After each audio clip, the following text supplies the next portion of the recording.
I'm on Communications.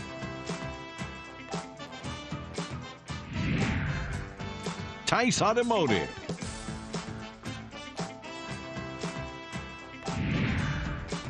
Waln Collision Center.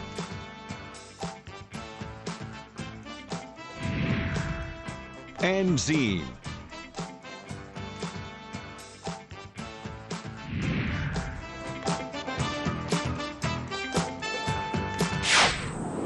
This is a presentation of KCRG TV9 Sports.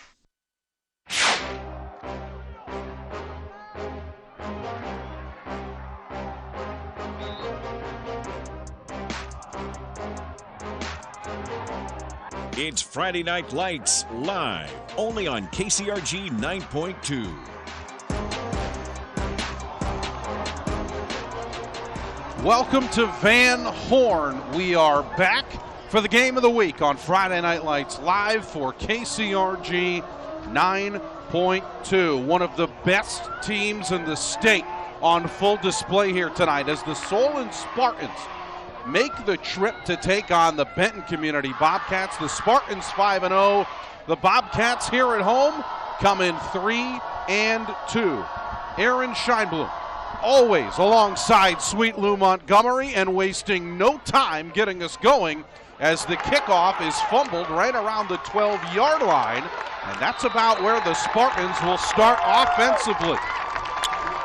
Lou, we're in for a really fun one tonight. We had a chance to talk a lot pregame. Yeah. This should be a lot of entertainment for everyone at home. Yeah, absolutely. It sure will. And obviously, mistake there by Solon right off the bat, just kind of boffling the ball there and puts them in kind of deep in their hole here in terms of field position-wise. So we'll see if they can dig out of it. But great to be back with you again, Aaron, and calling another great game tonight. As you saw the Solon offense there, more on that in a moment as they try and set up a quick wide receiver screen, and down goes Bell in the backfield. Quickly met and an immediate loss as Solon heading in the wrong direction, and they already don't have much real estate to work with. Well, let's talk about these Spartans for a moment, because as far as this team is concerned, as you take a look at the Benton defense that just came up with a loss of 6 there to get us going, this offense returns a lot of talent from a year ago. Most importantly, the quarterback right up the middle in Ty Bell, who just handed it off to Cole Carney. And this is the thing with this team, Lou. As much as they trust their quarterback, they're darn good at running the football. Well, they really are, and that's what makes them who they are right now. They like to run the football. That's what they're known for. And we'll see if they can get their running game going, because that's been their bread and butter so far this season. But quickly in a 3rd and 14, Bell going to roll out to the left, going to throw one deep down this sideline, and it's too far, intended for Carson Regeniter. The leading receivers will check that second leading receiver on this team. And a quick 3-and-out for the Spartans. Give credit where it's due as these Bobcats come out clutch to start. Yeah, they came out really hard. A lot of times these first couple of series, they're getting some of the cobwebs kind of dusted off in terms of figuring out what the defense is going to do or what the offense is going to do. And, we'll just see if they can get kind of settled down here. There's That punt right there is going to give the Benton Community really great field position, I tell you. Yeah, only a net of about 20 yards. And great field position to start off for the Bobcats here as you take a look at their offense. It's been kind of a carousel at quarterback, but Carson Nolan, the man who started game number 1 for this team, here he is starting in game number 6. Yeah, you'll see if he can get going, with the passing game and see if he can get some of those big, tall receivers that the Benton Community has. Yeah, this is a team that really trusts the speed in which they've been able to put together some big guys up on the line. We'll talk about that a little while later as they start with a run up the middle. It's Dylan Lefevre who gets out to the outside. Now fighting forward inside the 5. Boy, it looked almost dead on arrival, but he takes the second effort and gets a gain of about 20. It's 1st and goal already for the Bobcats. Yeah, Dylan looked really good on that run, man. Just being able to shoot up through the hole there and bust some tackles. That's my kind. That's what I like. as you see from the Solon defense, that's hard to do against this team. They consistently will put 8 in the box as they set up an option up the middle, and a quick 6 points. Dylan Lefevre with his 8th rushing touchdown of the year gives the Bobcats an early lead. Yeah, here's another look at it. You'll see it's just an off tackle, right? He just puts his shoulder down and busts up through the hole there. And wow, the Bobcats are coming out hot tonight. They're not afraid of this Solon football team. Well, these teams are going to be very evenly matched, and there's a reason why we say that, and we'll tell you more, as it only takes us 1:40 to get our first touchdown. And our featured sponsor tonight is Tice Automotive. Football continues on 9-2 after this.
Maddox Kelly on the return here for Solon after a quick touchdown by the Benton Community Bobcats gives us a 7-0 score with less than 2 minutes already gone by in this game. Well, before we went to break, Lou, we were talking about how these teams seem to be pretty evenly matched, and it's as simple as common opponents.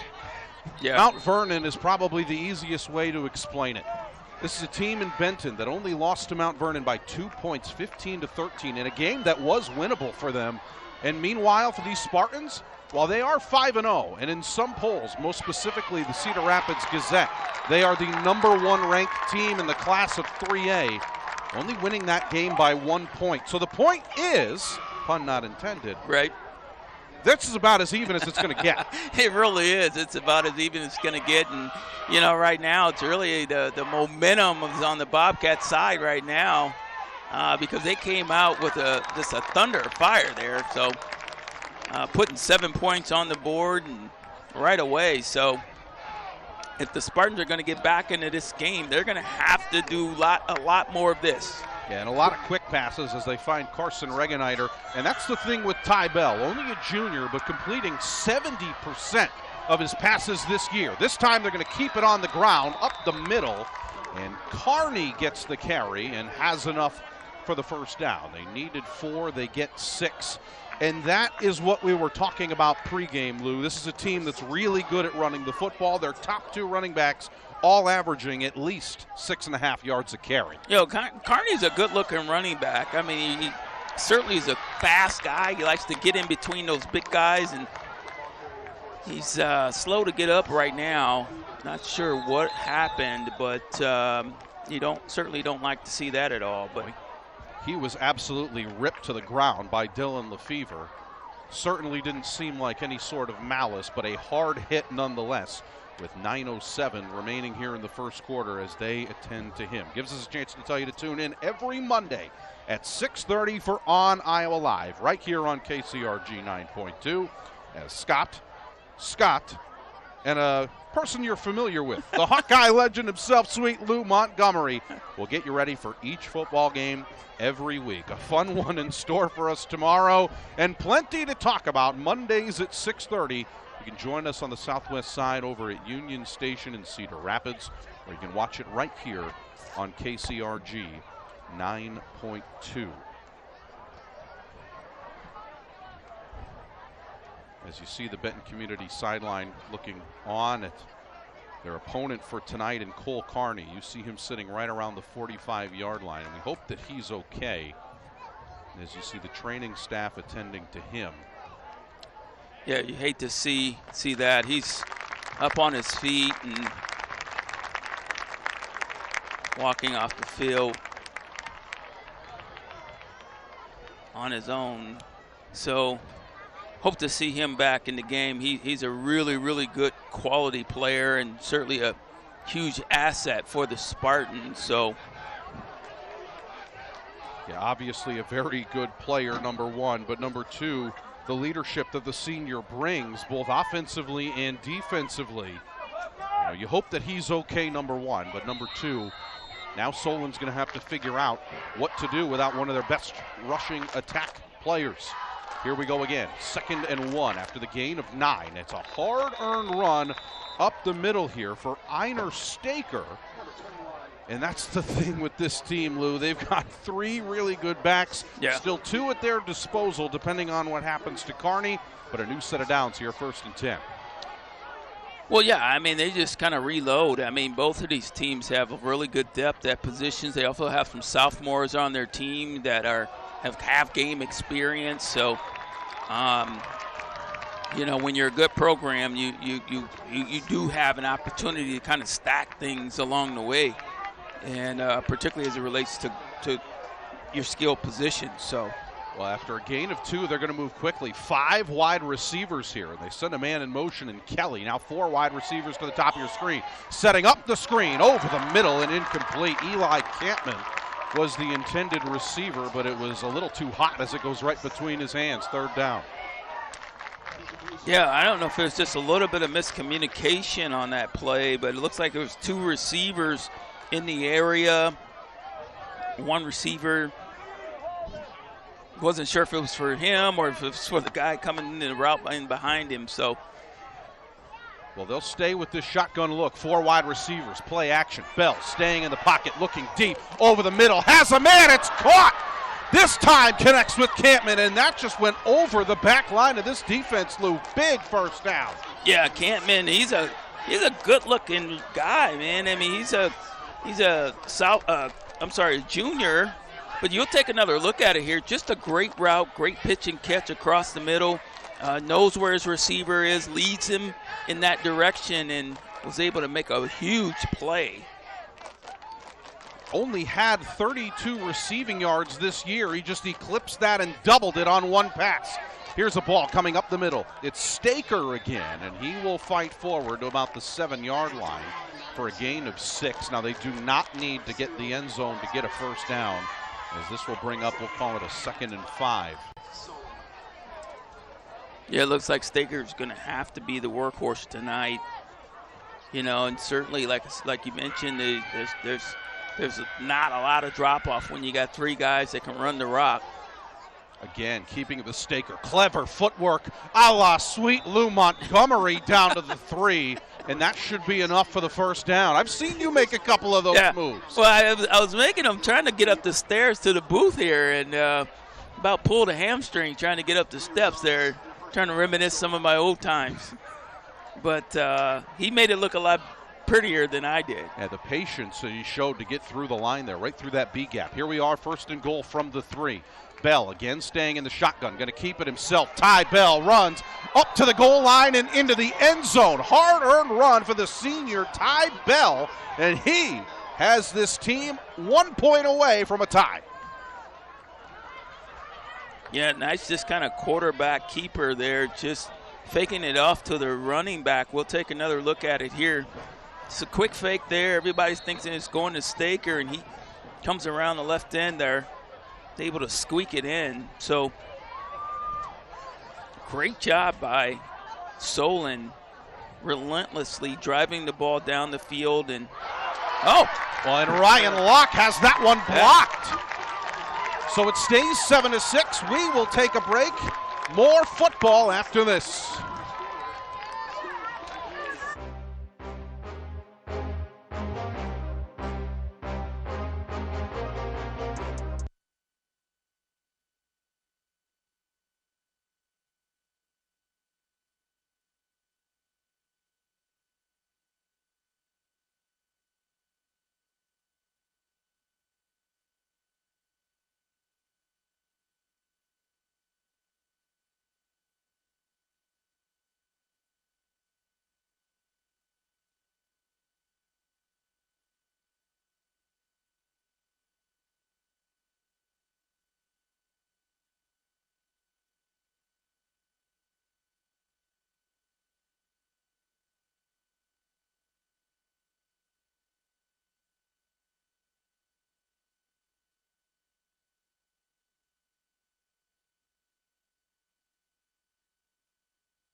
7 minutes, 15 seconds remaining here in quarter number one. Didn't take us long at all to get us a couple of 3-yard touchdown runs that give you the score at the bottom of your screen. First, a flag before we have a chance to see anything happening here.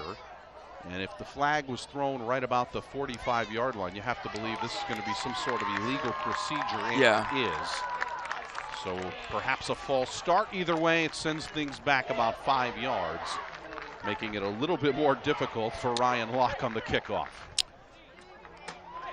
And I'm sure he's thinking to himself, great, more challenges. Just had that extra point block. Yeah.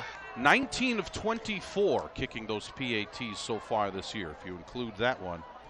I am still amazed, though, Lou, about how much kicking has evolved just across football in general. You see all these professionals kicking from 50 easy, all these college kickers. We saw what happened. I don't want to say what happened in that Cyhawk game, but you talk about long kicks. It's normal now. Yeah. Good return here. Speaking of normal, how about this? An outstanding return by Logan Upaw. And more good field position coming for the Bobcats. Gives us a chance to tell you to tune in next Tuesday for more live high school volleyball action. Marion will take on Mount Vernon on the court. Our coverage will start Tuesday at 7:30 right here on KCRG 9.2. Yeah, nice return there by Upaw. Just being able to read his blocks and get in front of those big old guys and finding that crease, and really sets Benton Community up in great field position. You'll see it here, just giving a little stiff arm there. Wow. Great run by that young man. Yeah, you better believe it. And fighting his way forward, so officially at the 47-yard line. Not a bad day at the office. No, not at all. And, you know, Benton's had the couple of series that they've had the ball. They've had great field position. 1st and 10. Fighting forward into the second level. Dylan Lefevre again. Boy, you got to give credit because that front line, Lou, is making contact, but Dylan is spinning away, fighting away, again doing it. Yeah, Lefevre is a good-looking running back. I tell you, he's a tough one. Solon initially had him stopped in the backfield, but was able to break some tackles, keeping those legs churning, and was able to pick up additional yardage. So great tough run there by Lefevre. Yeah, and it looks like also in the backfield, Elias Bishke is back there as well. It's a gain of 6 officially, 2nd and 4. 6.5 to go. This time they're going to hand it off to Bishke. And fighting and stopped right around the line of scrimmage. Really good penetration that time, as you see coming right through the gap, Owen Einwalter. And we have another injured Spartan down, unfortunately. So a gain of nothing on the play. And you see the injured Spartan there sitting right around the 40-yard line. And tough to tell who that is, but obviously some cause for concern there as you see the team coming through and now the training staff, and you see the coach coming on as well. Yeah, I'm not sure what happened. Looks like they're tending to his right knee. And that's Kyler Jensen, who, albeit only a junior, but that's the leading tackler for this team, Lou. That would be a big miss for them to miss him in that middle linebacker spot. So you hope that he is okay, as he is helped to his feet and will make his way to the sideline. But certainly not able to put much pressure, I believe, on that right leg, as he'll be supported off. So again, great to see him at the very least come to his feet. But that's now 2 players for Solon that have gone down early, Lou. I mean, we're only 6 minutes gone by in this first quarter. Yeah, and you know, when you're a team like Solon that's really kind of built off of the run, that's really kind of built off of some really critical players, you know, the players that are getting hurt are the individuals that are one of several reasons why they're undefeated right now. So But Benton's really coming out, running the ball hard, really kind of putting man on man, and they got that big offensive line, so we'll see what they can do with this defense. Well, that time they're able to stop Lefevre after a gain of maybe 1. It will bring up 4th down and 3, and it brings on the punting unit as well, as Elijah Kupka, who handles all of the kicking duties, will go for his 11th punt so far this year. Officially ruled a 4th and 2 right around midfield, so you never know as a couple of Spartans wait. This one kicked away and gets a friendly bounce that will bring things out to about the 12-yard line. And that is where the Spartans will take over for the second time in 3 drives, Lou. It's a game of field position right now. Solon's been pinned deep. Benton's gotten great field position. Yeah, Benton's really getting great field position in terms of just, and they've been able to take advantage of it with the exception of the last series. And, the Spartans have really kind of had to work their way down the field. And, a lot of times not making that extra point, could that come back and haunt them later on in the game? Good run here, fighting forward up the middle. And good to see Cole Carney back in the game as he starts that drive with a gain of about 5 to split the difference. It's now 2nd and 5. And we haven't yet called the name of Eddie Johnson, another outstanding running back for this team. Expected him to start in this one, have not seen him yet. Bobcats showing blitz, so they throw out wide. This ball is caught. It's Maddox Kelly getting his first catch tonight. And maybe a gain of a yard. If you want to be generous, you can say 2, but we'll just say it's 1 and 3rd and 4 upcoming.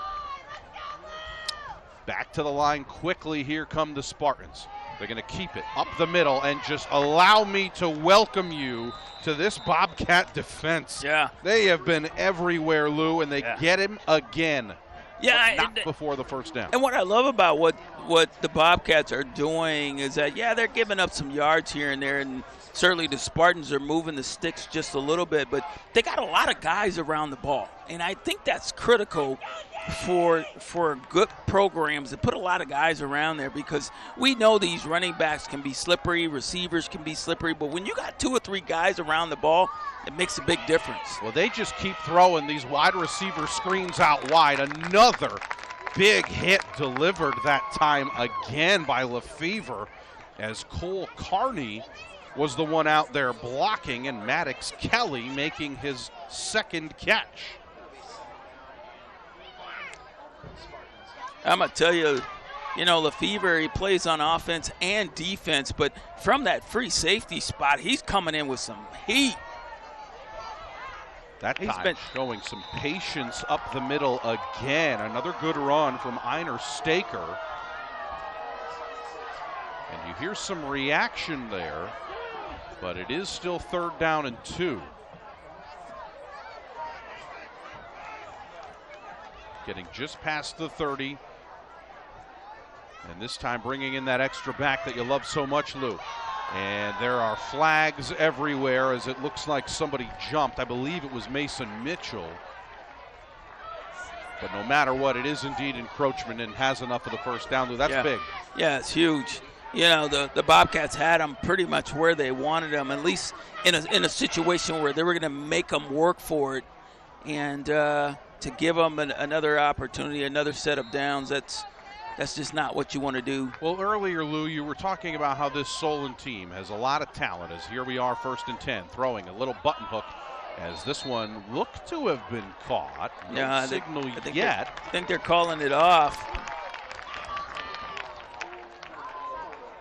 And they're going to bring it back. So that is indeed incomplete. There was no incomplete signal, but they will say it is incomplete. Looking for Owen Einwalter there over the middle. But as far as this team reloading is concerned, Lou, Solon obviously had a tremendous season a year ago, making it all the way to the Dome, losing in the semifinals to eventual champion Williamsburg. Here they are now potentially on the verge of being the #1 ranked team in their class. There's some pressure coming into tonight. Well, there's a lot of pressure, and you know, you're playing on the road. You're playing against a really, really good Bobcat football team, and certainly the Bobcats tonight, at least thus far, is really showing them that they want to match up man-to-man. They want to go head-to-head with the Spartans, and they're doing it, and they're being successful at it so far. Yeah, they're getting that chance. Play action here. Bell taking his time. Plenty of time to throw. Over the middle, that ball is caught by Kelly. His third catch of the night. Gets them inside the 40. Yeah, nice toss and catch there across the middle. Really smooth passing route. We'll take another look at it here. You'll see he's just able to drop back in his pocket. His offensive line is giving him great coverage, and he catches the receiver, catches the ball in stride. And I think that's what the Spartans have been able to do so well throughout the season. This is pretty interesting because this is a team that likes to be able to run the football in Solon, as here they are trying on first down. And a lot of bodies being moved. Gain of about 5, we'll call it, with under 2 minutes remaining. You know, Solon, they can pass it pretty well. We talked about the senior Bell, 70% of his passes completed. However, this Benton Community team, they would love you to pass the ball. 10 interceptions this year and 3 pick sixes, Lou. Yeah. Go ahead and put it out there, and I'll go get it. And I think that's been their mentality for part of the season, at least thus far. Is go, you want to put it in the air? Yeah, we'll give you a couple here and there, but eventually we're going to get to 1 or 2. And, you know, that's what they've been able to do all year long. And that's the question. Bell averages about 1 interception a game. What happens here? 3rd and 5. Ball is fumbled. Bell has to fall on it as they were trying to go with a play action and perhaps just getting too much contact on the chest there. Yeah. You know, and it's the quarterback's responsibility really to get it in the running back's arms. And sometimes us running backs, you know, it almost seemed like he didn't even expect to get the carry. Maybe it was designed to be a fake to the running back with a quarterback sneak around the left end. So the expectation was different. So big situation here. Solon knows it, so they call timeout. Our featured sponsor, Tice Automotive, a big 4th down after this on 9-2.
Ty Bell set up like he was going to take the snap.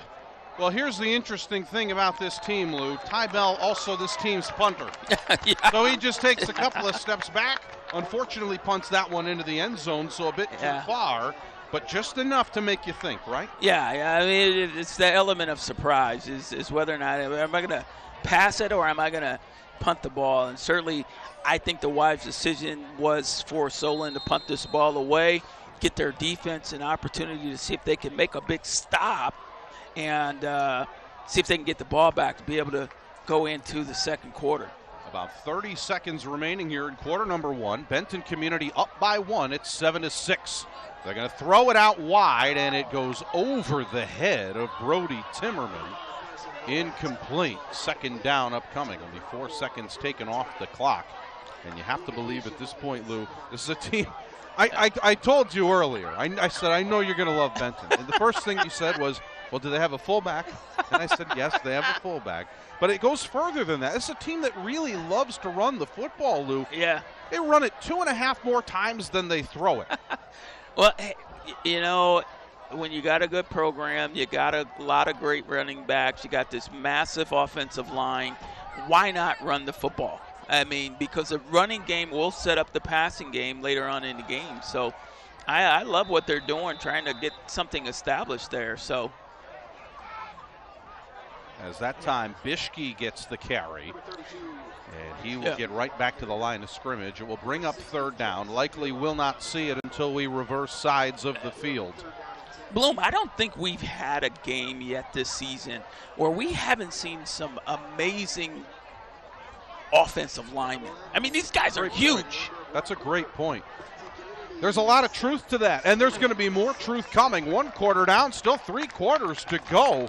Right now, Benton Community's defense is the truth, up 7-6. Our featured sponsor is Tice Automotive. The second quarter after this on KCRG 9.2.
Start of the second quarter, immediately third down, and just throwing that ball directly into the ground was Carson Nolan as they were trying to set up a bootleg that would go back to the far side, and clearly this Solon defense ain't having none of that, Sweet Lou Montgomery. No, they sniffed that one out, and certainly I think a wise decision there on the quarterback play, just to down it, get it out, and give your defense an opportunity to get back out on the field. So here we are now in the second quarter. Benton Community, they've tried to throw it a couple times, have yet to complete a pass here, Lou. But the running attack at some times has looked really good. Here comes the punt on fourth down. Kupka will get it away. And just letting it roll right by him goes Maddox Kelly. And another friendly bounce. That's only going to help the Bobcats. And he's having to deal with a bunch of green in front of him, Lou. Yeah, they've had to deal with a lot of real estate the entire game, at least thus far. And I don't know how sustainable that is as the game goes along.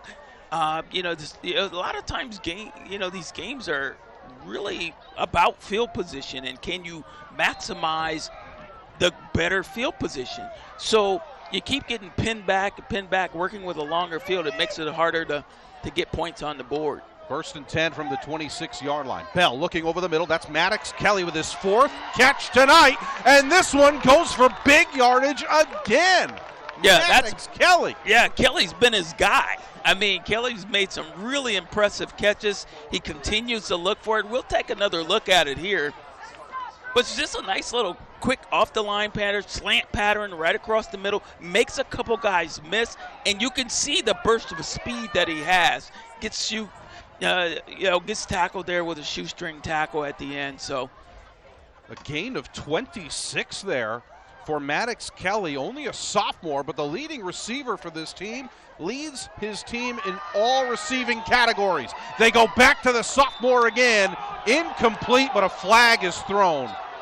It was thrown into double coverage as there was safety help over the top, but perhaps considering that a dangerous play, Eli Patterson was the one there coming from the safety spot, and still down is Kelly. You'll get one more look at it, Lou. Yeah, we'll see what happens here at the end.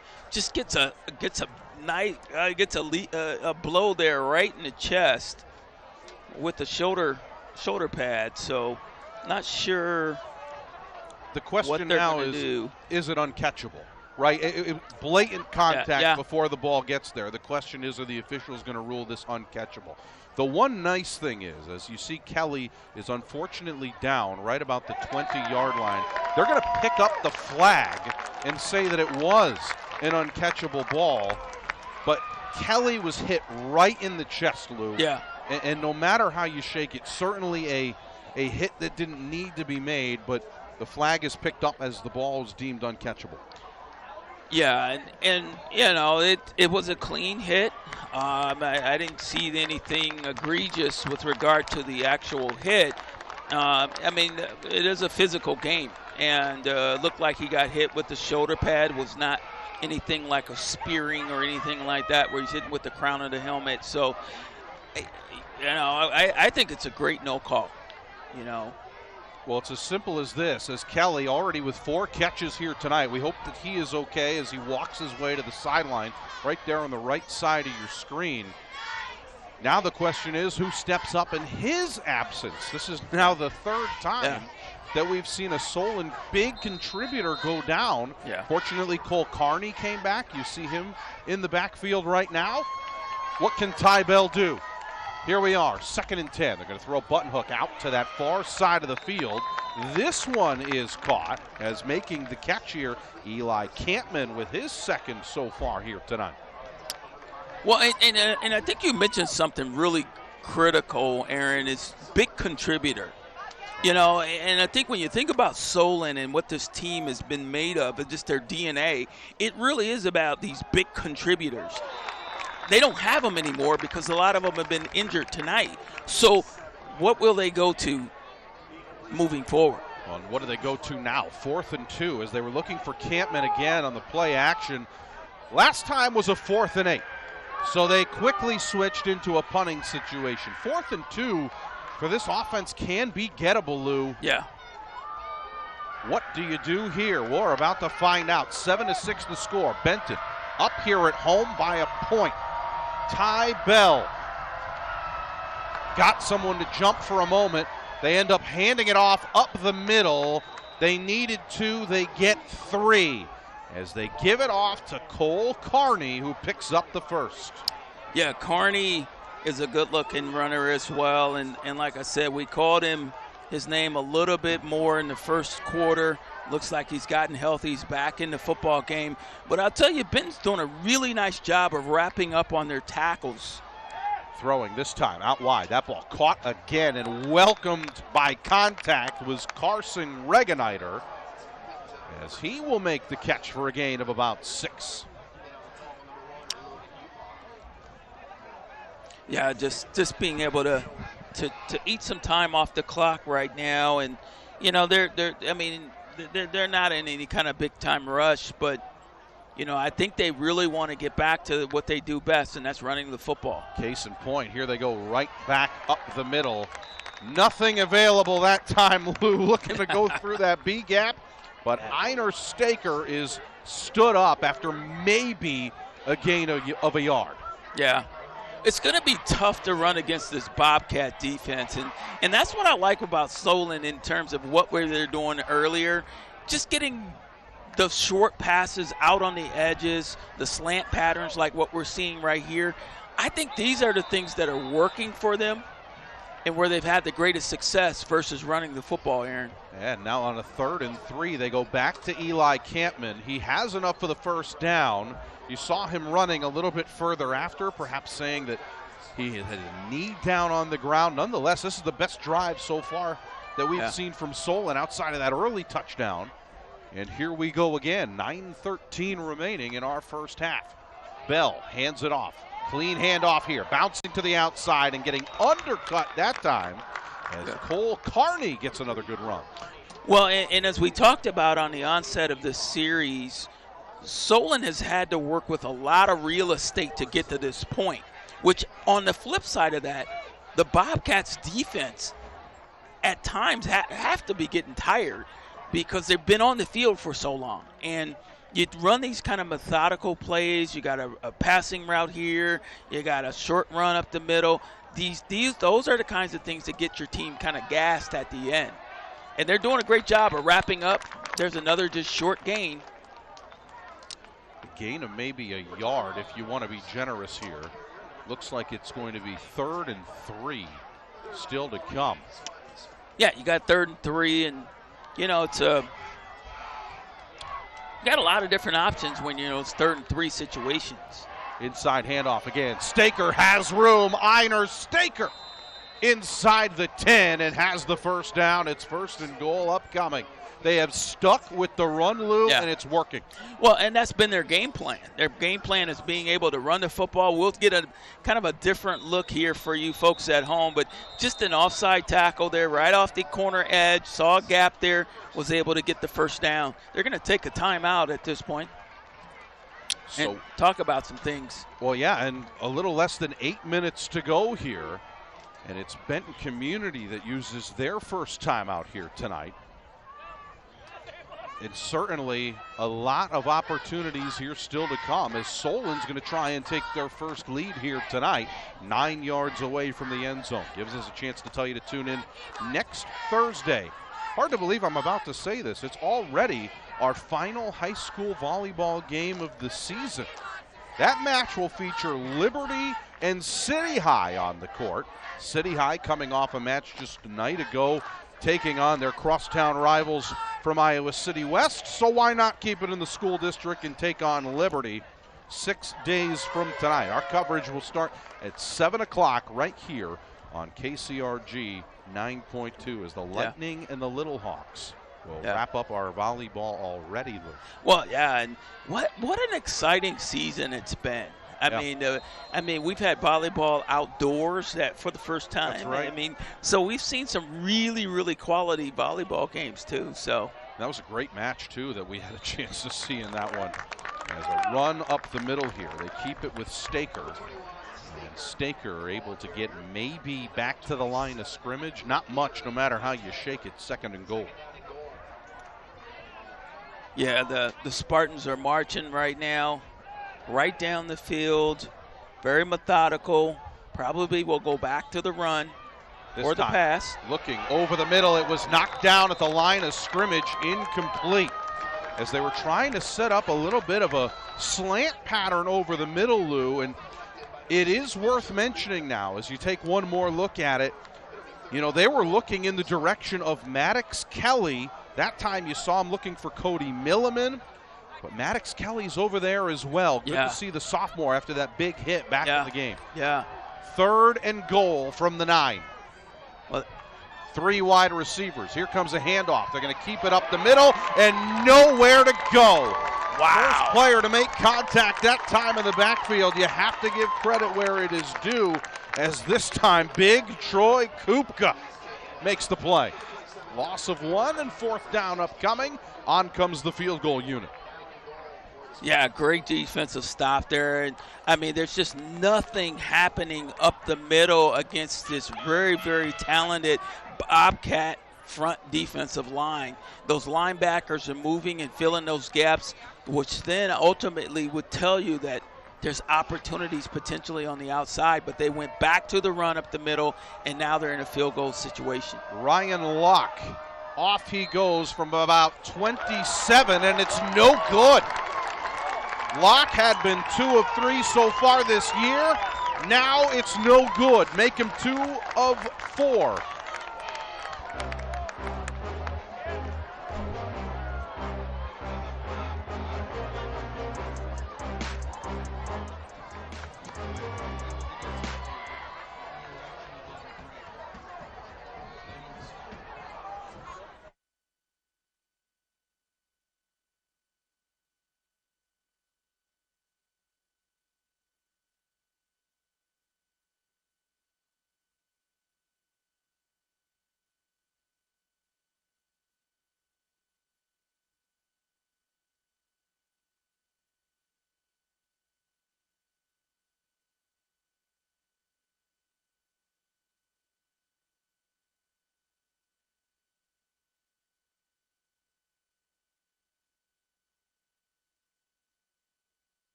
as we welcome you back here. Clock running with about 6 minutes remaining in our first half. It was a gain of 2 yards while we were away, making it 2nd and 8. They're going to try and throw it, nearly intercepted, as that time going up to try and get it was Maddox Kelly, who jumped the route, Lou, just unable to hang on. Yeah, Kelly's been all over the field tonight, both on offense and defense. Comes up with a great knockaway there on defense to put them into a 3rd and 8 situation. Here's the deal, Lou. Maddox Kelly just likes to catch the ball. We mentioned he leads his team in all receiving categories. He also has 3 interceptions for this team, and leading his team as well. The kid can do everything. Here we are, 6 minutes to go. They're going to run it up the middle. Carson Nolan slides to the ground and has enough for the first down. On 3rd and 10, they come away with 12.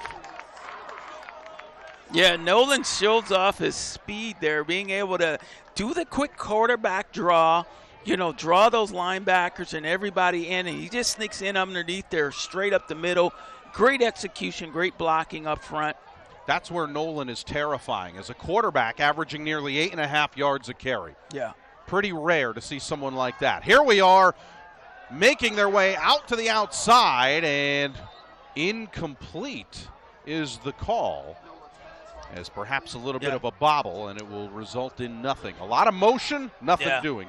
Well, and they tried to do that same play once before, where they just kind of run it out and then they just kind of dip it off there to the end or out to the edge of trying to get their player one-on-one. And again, it works, or has worked in the past, but the Solon defense is really just kind of sniffing things out and really doing a nice job of breaking up passes. So and still not one completed pass yet so far for the Benton team. They're going to try it here as they send one out wide. There it is to Brody Timmerman, and number 4 meets number 4 as Kelly wraps him up after a gain of about 4. 4s all around, Lou, to make it 3rd and 6. Yeah, nice execution there. Again, it's all about moving the chains. It really is. It's about moving the chains, and this Bobcat offense really seems comfortable, like they're into some sort of rhythm. They're not in a hurry, and they're really just doing what they want to do from a play perspective and staying with their game plan. And I think that's what you want to do. Well, big play here, and they bring out 3 wide receivers to try and do it. They're going to roll out to the right. Nolan has a receiver. That ball caught, but a knee was down about a yard short of the first, as it looks like the catch was made that time by Evan Martin. Yeah. Well, the side judge was right there, and he saw the knee come down.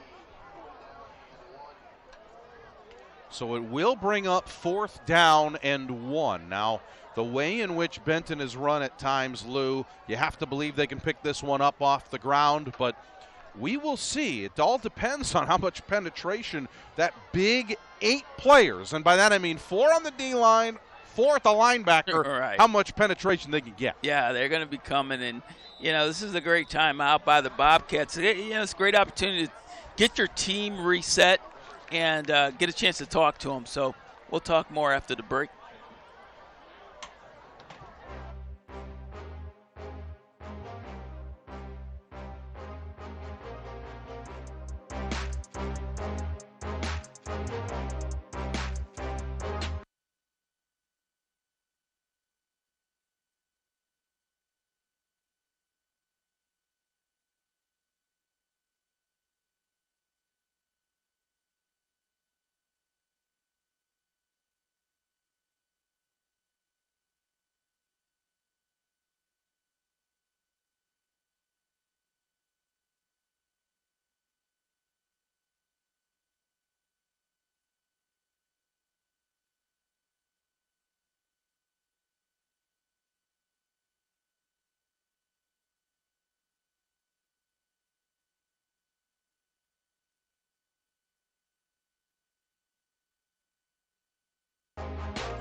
Well, it's 4th and 1, and if you're an Eagles fan, you might recognize this formation as they bring in Carson Nolan and about 9 of his friends.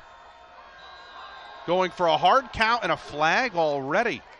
They're going to rule it offsides.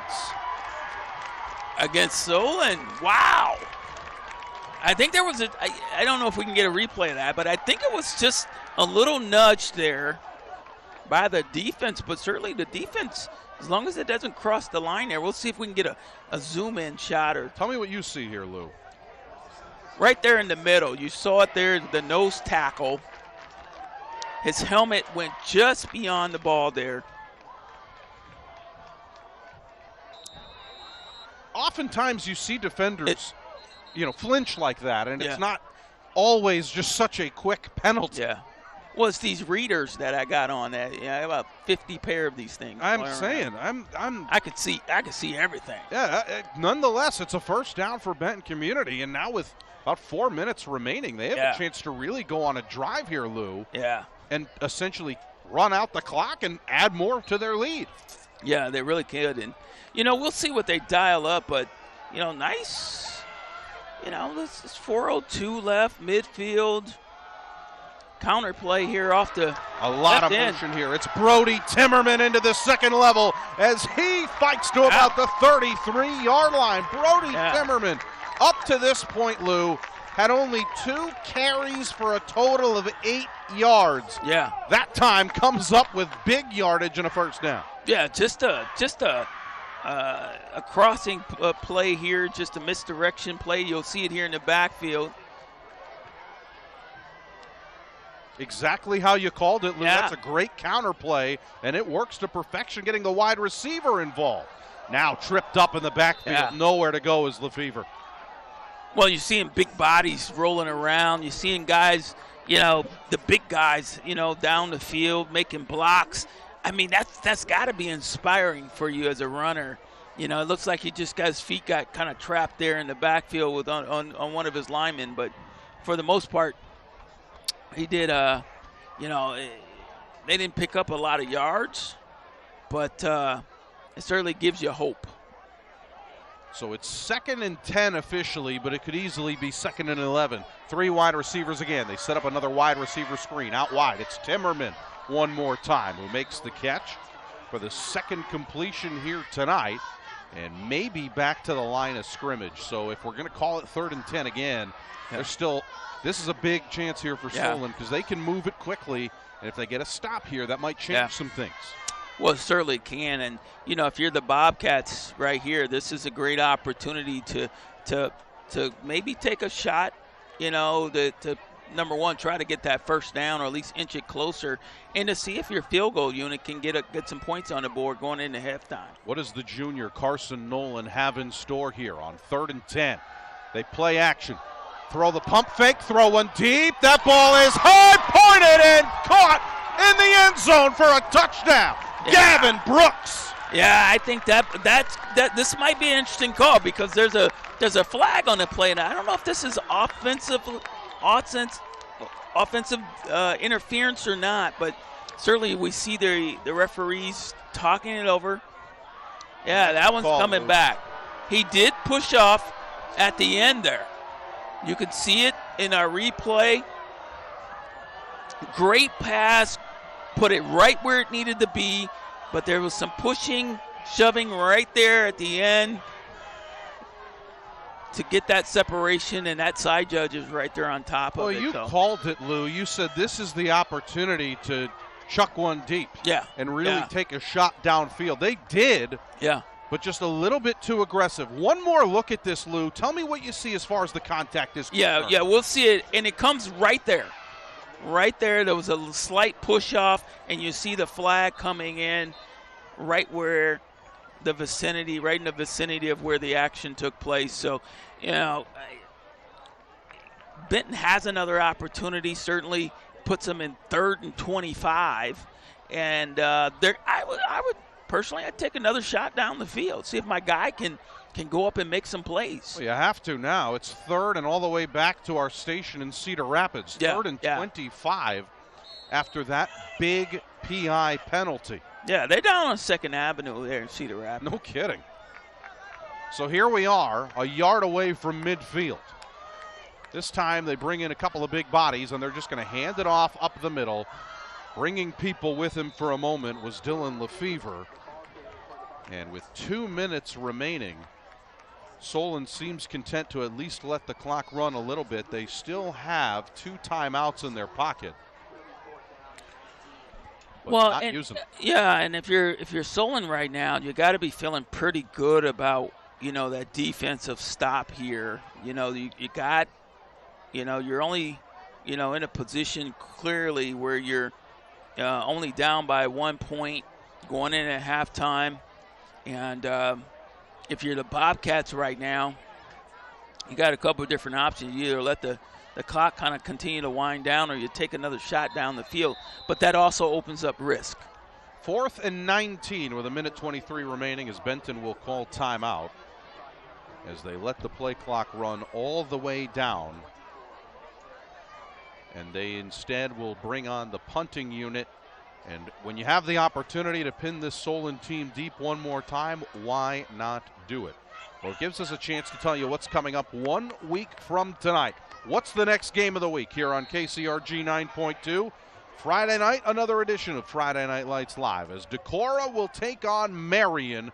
Our coverage will start at 7 o'clock right here on 9.2. Our game of the week, hopefully as advertised and as competitive as what we're getting here tonight. A really good bunt from Elijah Kupka. Wow. We must be in Iowa. It's down at the 1. Yeah, we've seen some amazing punting, here in the state of Iowa, particularly on the eastern side of the state. And, tonight is not short of that by any means, Bloom. Do you think anyone in Australia had seen Field of Dreams prior to Tory Taylor coming to Iowa City? Gosh, let me think. I doubt it. I doubt it. I absolutely doubt it. But everybody loves the punting game now. 1st and 10 from the 1-yard line. Fighting forward this time, Einer Staker, as they're just trying to find any breathing room. Lou, I think it's safe to say they're not going to try and go 98 yards to the house here with a little less than a minute remaining in our first half. Well, no, we've seen a lot of things in our time, calling games and analyzing games, and I don't think you want to run that risk. Certainly there's too much risk being down this deep in their opponent's end zone. So, yeah, I think they're going to play it safe, go in at halftime, make the necessary adjustments, and come back out and fight and battle. Still got to get out of trouble here. A lot of penetration and actually losing a yard. Yeah, Staker again is stopped, and we'll see a timeout called. Yeah, that one's close. But really close. We'll take a break while the players do too.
There's only 20 seconds remaining here in our first half, but not without a little bit of drama. Here we are, 3rd and 10 from the 1. Ty Bell will keep it himself, get out of trouble, and they're sliding to the ground. And wow. Awfully dangerous there, as you saw the pursuit from Brody Timmerman. Fortunately, no harm, no foul here. But that is likely how our first half will end. Benton Community was very close to coming up with at least 2 points on a safety. Yeah, and they certainly could have used that extra, 2 points. And, the Solon was able to get out of that danger zone. They'll go into the locker room here at halftime. Very competitive first half, Aaron. 7-6 the score. Many believe Solon to be the best team in their class. Here they are tonight, down by a point here at halftime. We will take a break. When we come back, we'll break it all down. Our featured sponsor tonight, Tice Automotive. It's the game of the week, and it's the game of the week for a reason. Here on KCRG 9.2.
As we welcome you back here to Van Horn, Benton Community High School, the marching band performing.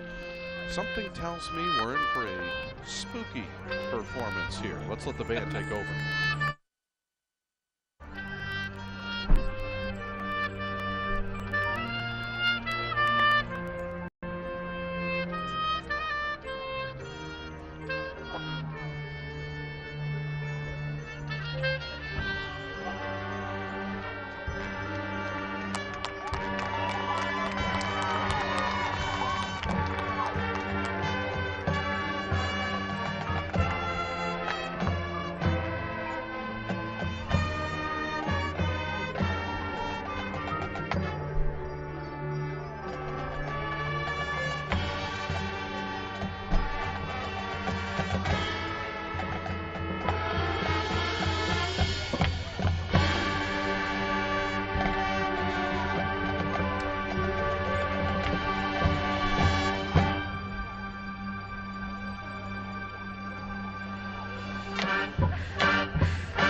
Welcome back here in Scheinblum, Sweet Lou, Montgomery, and it didn't take us very long, Lou, to see some points in this one.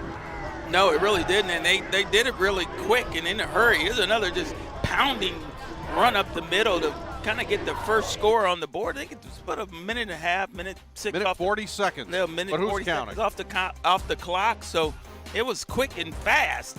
Solon comes back. Throws a nice strike down the middle. Yeah, that's the one that set up their touchdown. Only about 3 minutes later, they find the end zone themselves by the way of the feet of Ty Bill. Yeah, we didn't really expect Ty to run the football a whole lot tonight, but certainly showed some finesse there. And then you're going to see a lot of this, I'm sure. These teams have been trying to grind it out in between the tackles. There have been bright spots like great passes like this, finding the wide receiver over the middle in Maddox Kelly. That was a gain of 26. I mean, really, Lou, we're talking about trying to mix it up as best as you can, but these teams know what they know, and that's running the football and getting in the way of that. Yeah, but I'm more impressed tonight, Aaron, is with these defenses. I mean, we've seen plays like this where there's a lot of guys around the football, and, you know, here's another long ball, but got called back. It was flag. But these defenses have been playing extremely well.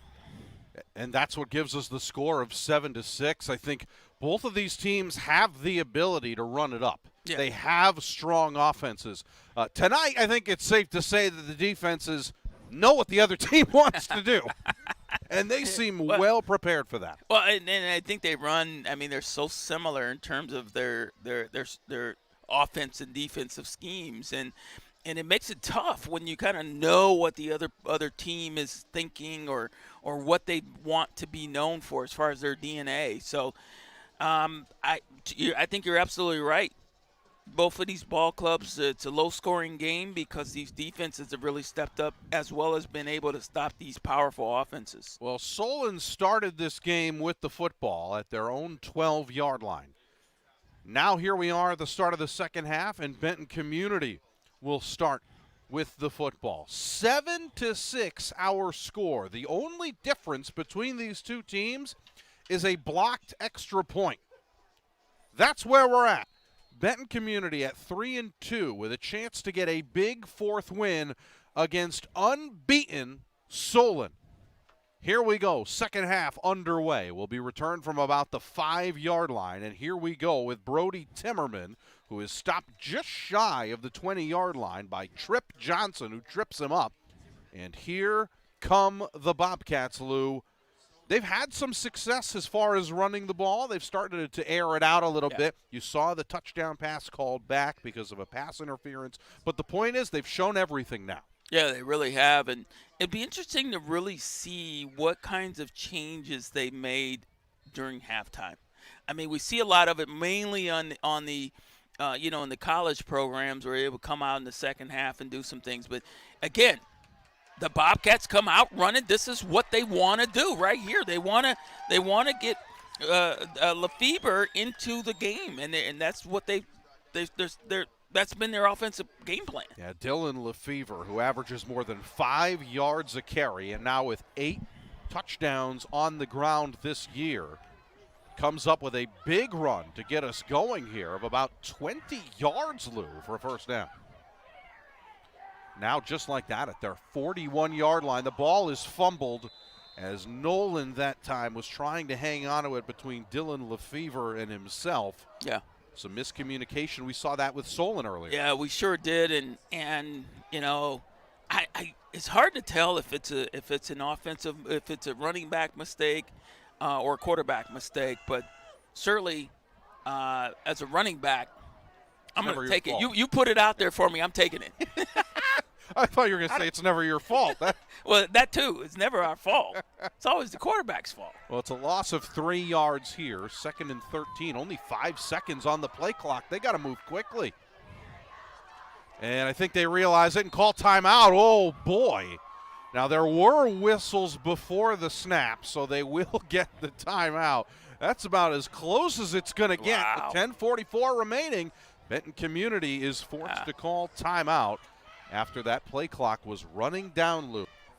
Yeah, that could have been disastrous there for them if they hadn't gotten that timeout called. And certainly, you know, they needed an opportunity just to kind of regroup. I mean, I think this is a critical situation. It's 2nd and 13. The ball's on the 38-yard line. So, you know, you want to dial up a good play. You want to give your team some momentum, particularly coming right out of halftime. And I think it's a great call to be able to get your team kind of settled down. And Coach Zinnegroen has done a nice job of really getting this offense kind of cranking. So gives him an opportunity to talk to his players a little bit. Well, 2nd and 13 here with about 10 minutes and 45 seconds to go here in quarter number 3. Still plenty of time for either of these teams to make a big difference on the scoreboard. 3 wide receivers. They send a man in motion. Play action. They're going to throw it over the middle on a slant. That ball is caught. Really well done. Yeah. It's Evan Martin, but it's ruled incomplete. Yeah, nice toss. I mean, the ball was right where it needed to be, and I really think as he hit the ground, it kind of jarred itself loose there. So that would have been the play right there that they needed. We'll take another look at it. You'll see at the top of your screen there just a slant pattern inside. Has his hands on it and just drops it, you know, so. Pretty close there. 3rd and long here. Rolling out to the right goes Carson Nolan. He's lining up a throw, and that one is way too tall, incomplete. Looking for Martin again. Martin at 6 foot would have had to have been about Yao Ming height, 7'6" to make that catch. Tough play on a 3rd and long, and it forced a punt. Well, certainly from an offensive perspective, you want to keep the chains moving, but you got your defense for the Bobcats is playing so well. And, you know, if you're Solon right now, you got to be feeling good that you got to stop. And now it's a matter of putting together some drives and putting together some plays that will help you maneuver the ball down the field. As Elijah Kupka back to punt. He's had a couple of long ones that have been really helped out by some great bounces. That time, a pretty close bounce coming the other way as Maddox Kelly calls for the fair catch, comes on to get it. He says, that ball's not getting past me again. Well, Kelly, you're absolutely right. I mean, that's really – I mean, what's really kind of killed him is that ball hits the ground and it takes this very friendly bounce, 10, 15 yards down the field. So a little bit much better field position for them to operate with. Yeah, from the 36-yard line. Here they are going to keep it up the middle. It's Einar Staker on the carry who gets a couple of yards here. It'll bring up a 2nd and 8. Yeah, both of these teams, at least so far, are sticking with what they do best, and that's run the football. We're seeing some passes here and there, but they want to run the rock. Bell throwing. This ball caught again. Regeniter with the catch. Has enough for the first down. Forward progress will get him to the 49-yard line as Regeniter comes up with his 2nd catch. Really, it's been 3 wide receivers, Lou, that have been involved in this passing game and moved the sticks again. Yeah, it sure does, and they've done a really nice job of it. Nothing real fancy. They just kind of ran in slants and out patterns and things like that, and the quarterbacks have been able to put it on the money. Here's an opportunity right here. Bell throws one up. It's caught. This time it's Owen Einwalter, and he waltzes into the end zone. Boy, what a play. 51 yards out. Sometimes you just got to throw it up and see what happens. This time it's 6. Yeah. He did. He just launched it up there just to see if this guy was going to be able to run for it, and just didn't have enough arm to kind of get it on the run. Put a lot of air underneath it, but the defenders there just kind of misjudged it. And then he's able to make some plays there at the end to get it into the end zone. So, well, you have to believe they're going to go for 2 here after the missed extra point that was blocked early on in the first quarter. And that's exactly how Solon will line up. They send out 4 wide receivers, 2 of them bunched to the top and bottom of your screen. They're going to throw the fade out wide, way too tall for Kelly. It is incomplete. So with 9:36 remaining, Solon up 5. Our featured sponsor, Tice Automotive.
So with about 2.5 minutes gone by here at the start of the second half, Aaron Scheinblum, Sweet Moon Montgomery, and Solon at 5-0.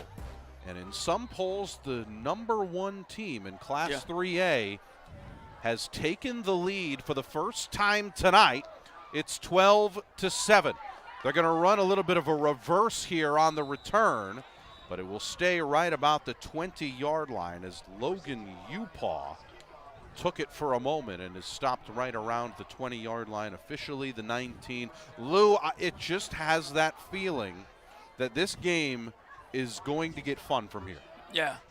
Well, I think a lot of it has to also do with whether or not the Bobcats can come back. I mean, that was a big play for the Spartans, something that was totally unexpected. And it'll be interesting to see how the Bobcats respond to that play. Well, they start with the option. It's Carson Nolan who will keep it himself and gets him out 5 yards, so split the difference and make it 2nd and 5. And it is worth mentioning, too, here, Lou. Benton obviously started with the lead. They had great field position in the beginning of this game, right at the beginning of the first quarter. First time they touched the ball, only had about 30 yards to go. Really, it's all about what are you going to do now that you've got much more green in front of you as a flag comes in before the snap. And it looks like this may send everybody backwards, and it will. As you see Dan Hoyka making the call there. So it was officially a 2nd and 4 and becomes a 2nd and 9. Yeah, and you know, if you're the Bobcats right now, you're trying to get back into this football game, and you know, just little mistakes like that sometimes are huge in terms of costly, because now you're working with more real estate. A 2nd and 9, not that bad of a situation, but you just gave up 5 yards. Yeah, every yard at this point important the rest of the way, as they're going to go with a handoff this time right up the middle, fighting forward again. Dylan Lefevre just doesn't quit, Lou. Yeah, I like this Lefevre dude, man. He's a hard runner. He's all over the field. He plays also on defense. Just came up in the first half, came up and smacked a few guys, and I mean, it seems like just a tough guy, and you know, he just finds stuff to get into. So he's one of my stuff guys tonight. 3rd and 3 or 3rd and 2, whatever you want to call it, you're right. Handoff up the middle again to Lefevre. And he needed to get to about the 30-yard line. The officials have him right there. It's enough of the first down. Yeah, and Benton Community is going to kind of a hurry-up offense right now. Yeah, first time we've seen them move quickly in this game. They're going to do a designed quarterback run. Nolan cuts back up the middle. Nolan fighting forward, maybe getting 9.5 yards there. Very close to another first down. Yeah. But hold on, a flag has come in. You see it right there, right about the 32-yard line on the opposite side of the field. And you just see Dylan Lefevre down in a crouching position like, man, give me a break. Yeah, you see, like you said, their officials are talking about it. And well, let's see what the call is here. And they're going to pick up the flag for the second time tonight. yeah, I didn't see anything initially that at least from my angle or our angle from up here, that really looked like anything was, illegal. So it's a gain of 9. Will make it 2nd and 1 from the 39-yard line. Have to get to the 40. Another run up the middle. It's Lefevre again. Dylan Lefevre. Yeah. Cutting back inside the 25. Lou, I've got a fever, and the only prescription is Dylan Lefevre. Yeah. Yeah, he dialed that up, man. I mean, you got the prescription. You might as well go ahead and use it. Here's another look at it right here. He really has a nice opportunity to take that burst of speed right up the middle. Nolan in trouble, gets away, cuts back to the far side of the field. Carson Nolan pushed out of bounds at the 5-yard line, 1st and goal. Well, this Benton offense right now is on fire. Solon has to find a solution. I mean, you got guys reversing field. You could tell that the Benton Bobcats right now are hungry, and this hurry-up offense is really helping set the tone for what they wanted to do coming out of halftime. 7 minutes to go here in the 3rd quarter. Bouncing to the outside, Dylan Lefevre. Yeah. His 2nd rushing touchdown of the night puts Benton in the lead. Yeah, I told you, man, Bill, this Lefevre, you said you had a fever.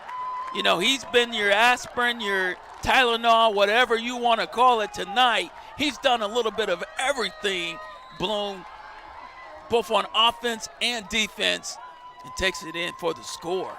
So the Bobcats take the lead right back in only 2 minutes and 36 seconds, and they are now up 14-12. 7 minutes to go here in quarter number 3. I told you it's going to get fun. We're having fun tonight.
Hard not to take a deep breath after everything we've seen in the last 2.5 minutes.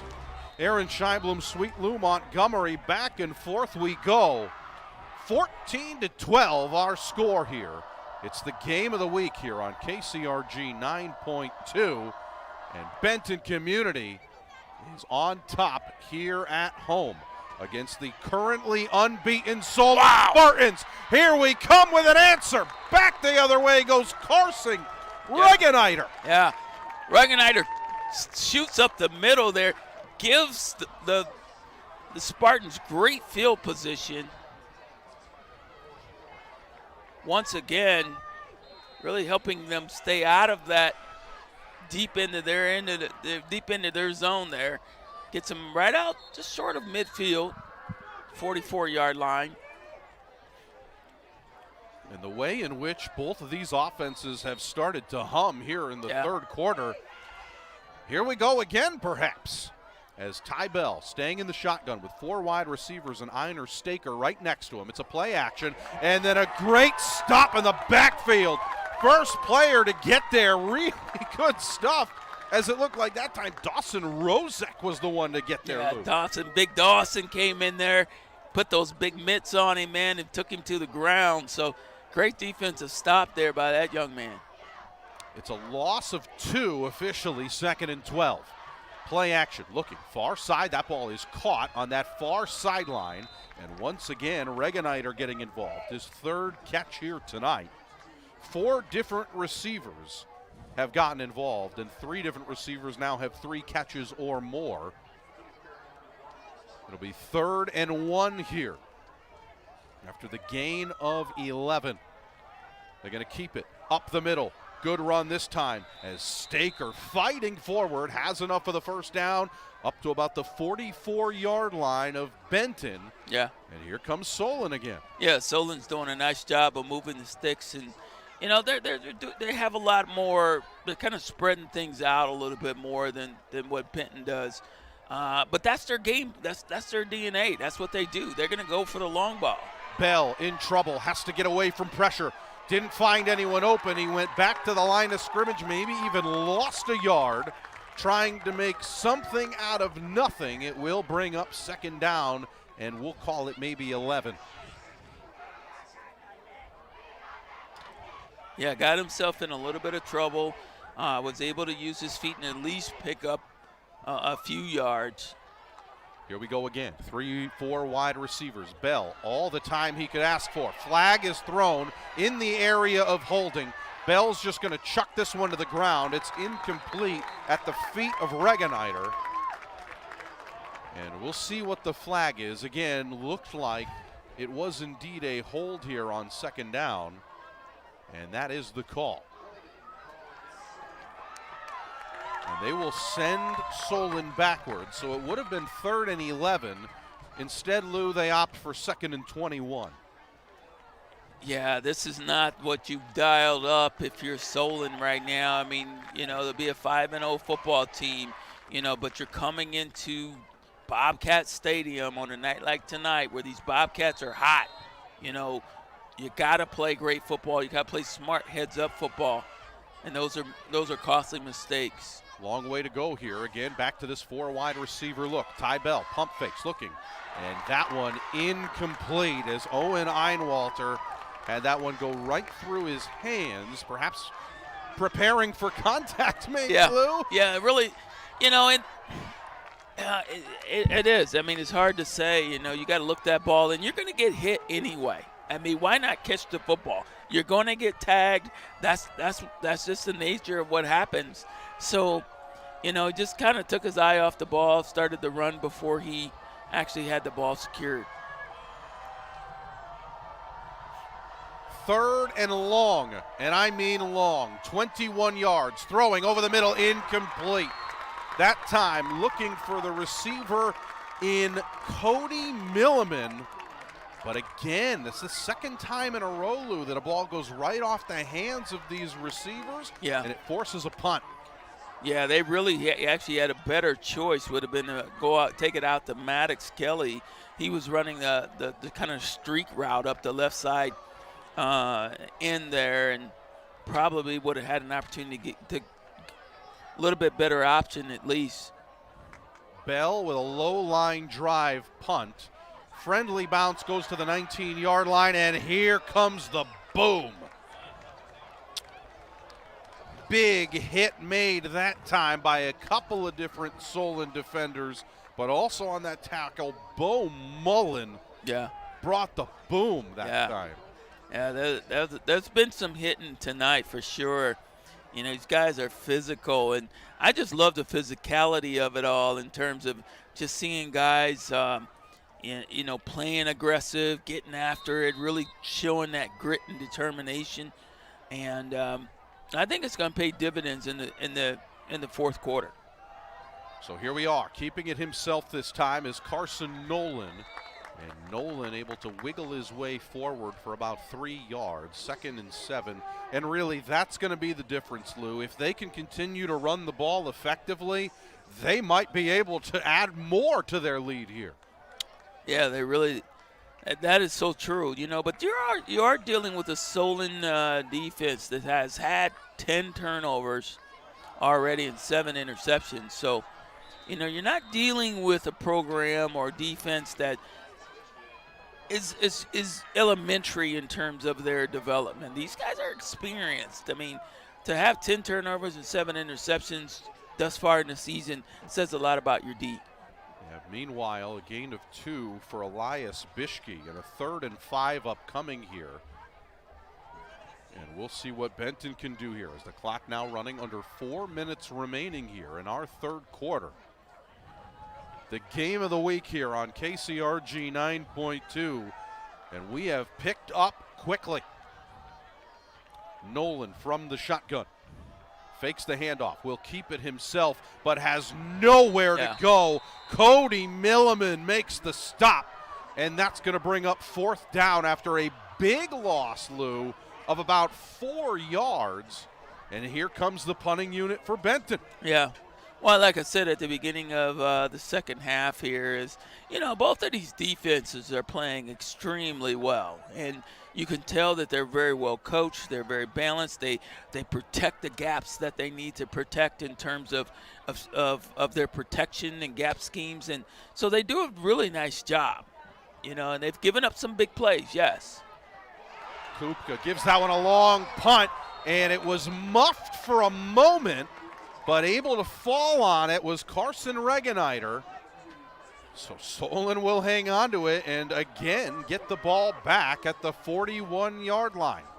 History has repeated itself for a second punt in a row. Yeah, Regeniter's had a little bit of a difficult night in terms of kind of handling those punts, those kicks, and things like that. So could have been a costly mistake there by that young man, but he was able to pull it back in, and they're in decent field position on the 41-yard line. 1st and 10 here, starting a new set of downs as they try and run this ball right up the middle, and a gain of only a couple for Einar Staker. They continue to stay with Staker, Lou, and he's very clearly the guy they trust the most in the A-gap, right up the middle. Yeah, they want to run in this middle gap, and they've had success with that with some other lesser experienced teams, but I don't know. At least tonight so far, these Bobcats have shown that they're shutting that middle down. 2nd and 8. They throw it out wide. That ball is caught by Maddox Kelly, who fights forward to about the 49-yard line. Still 2 yards shy of the first down, Lou, but that's a big play for a lot of reasons. Number one, he's their leading receiver. Yeah. But number two, that's the first time they've thrown to him since he took that big hit earlier in this game. Well, they need to get him back into the flow of the game. And, I mean, he's one of the big contributors, as you mentioned earlier. And to have him back is valuable. There's a good defensive stop there. Yeah, on 3rd and 2, they threw it out wide, but jumping the route was Brody Timmerman, and he knocks it away. And a 4th down upcoming again. And the punt unit quickly coming on. That time head coach Lucas Stanton not playing around. He trusts the defense at this point. Yeah, good defensive stop there. And you saw on that play where the defensive back used the arm that was closest to the quarterback to block that pass. A lot of times you'll see guys try to use that opposite hand, and that's when you usually get called. But he used a great technique on that. I was very impressed with that. Another low-line drive punt. You heard the crowd reacting, almost blocked. A friendly bounce going the way for the Spartans, and a little bit of a wave of the wind perhaps as it's down at the 13-yard line with 1:39 to go. Well, it gives us a chance to tell you to tune in Wednesday night at 6:30 for Hawk Talk with Kirk Ferentz as coach and Gary Dolphin will get you ready for each upcoming game, and I'm sure Dolph will have an opportunity to recap the matchup coming up tomorrow against Ohio State. Wednesdays at 6:30 right here on KCRG 9.2. Yeah, I'm calling it right now. I think it's going to be a great game tomorrow. I think Iowa's going to be impressive to watch. May even see a new wrinkle or two here and there. That is a bold prediction there, Lou. Yeah, I know. But you know, once a Hawk, always a Hawk, and I never bet against my Hawkeye. Well, I you know what, in that aspect, it makes a lot of sense. Yeah. I get it. It's going to be a tough one, that's for sure. I mean, they are on the road as well. We will see. Certainly there will be plenty to talk about from the end of that game, regardless of how it ends up. Here's a play-action play. They're going to throw it out wide. This ball is caught. It's Timmerman again, Timmerman fighting forward, has the first down and more. Lou, they're getting more comfortable with these plays where it's almost like a triple option with a pass on the end of it.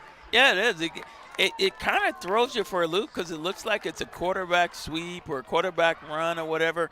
But he's got his wide out there to the end, and he has the option of either keeping it or just tossing it out to him, out to the receiver. So that time a great opportunity to pick up a first down.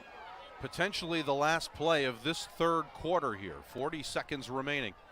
Inside handoff. It's a play action again. They're going to throw it out wide, this time to the near side. One more time. Timmerman finds some room past the 30, near the 35. Down right about the 33, let's say. 1 yard shy of a first down. Yeah, I'm starting to see this Bobcat offense get really comfortable. And, this is where sometimes the Spartans, they will, they'll kind of lure you in a little bit. But this is a tough fought ball game so far. I mean, they're only down by 2 points. As we head to quarter number 4, only 12 minutes remaining, and it's Benton up by 2, 14-12. Our featured sponsor is Tice Automotive. Big finish for our game of the week coming up on 9.2.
Start of the fourth quarter here.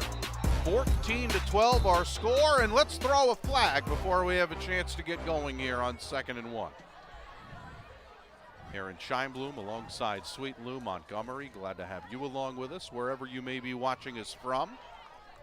And it looks like we're going backwards here. And it is a false start. Yeah. As somebody moved a little quickly, and I'm going to be honest, so quickly that I didn't even see it. And it's 2nd and 6. Yeah. I didn't see it either, but certainly the referees are right there on top of it. This is Lefevre again. And Lefevre has someone on his back and is brought down right at the 30-yard line. You saw that time Owen Einwalter was not letting go. And it will make it 3rd and 5, one of the harder earned 1 yard gains you will see. And they're actually going to give him 2 yards. Yeah. I mean, he earned it. I mean, that was a lot of bouncing and moving and twisting and turning. Clock continuing to run here. Again, from the shotgun. Play action here. Nolan rolling out, has a receiver. That ball is caught on the money by Timmerman. Timmerman's 4th catch tonight.